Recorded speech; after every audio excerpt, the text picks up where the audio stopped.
Kami warga IPTSkills ingin mengucapkan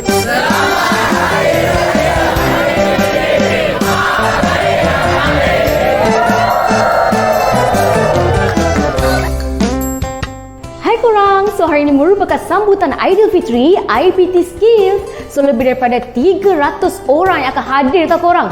Macam yang korang tengok, kita ada banyak sangat menu-menu main course, dessert, appetizer yang sangat sedap dan of course menyelerakan. So kalau nak tahu, tengok apa? Tengoklah video ni sampai habis.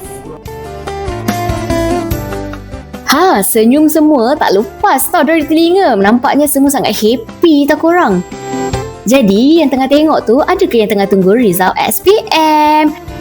Kalau ada, korang jomlah masuk IPTSkills sebab dekat sini kita ada tenaga pengajar yang sangat supportive. Kita ada para student kita semua yang supporting juga korang.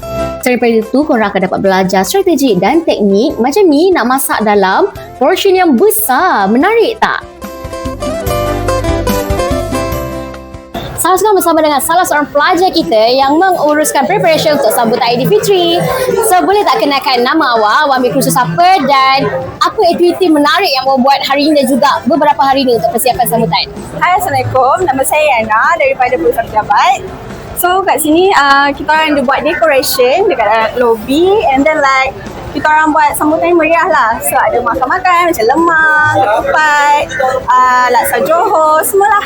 Tak silap saya, awak ada buat macam booth juga kan? Photobooth, betul ke? Betul. So begini-gini lah dekat dalam lobby ni kita photobooth kat mana-mana yang mana cantik. Kita orang dah dekor khas untuk photobooth. Aktiviti salah satunya, macam korang tengok kita ada cabutan bertuah tau korang. So korang bertuah ke tak bertuah?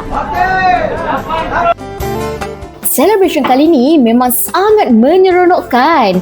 Tunggu apa lagi? Jom masuk IPTSkills sebab kemasukan 2025 dah dibuka. Terima kasih juga kepada pihak Surau Mutiara Damansara kerana menyediakan tempat makan untuk para pelajar. Dan selamat Hari Raya Aidilfitri semua. Maaf zahir dan batin.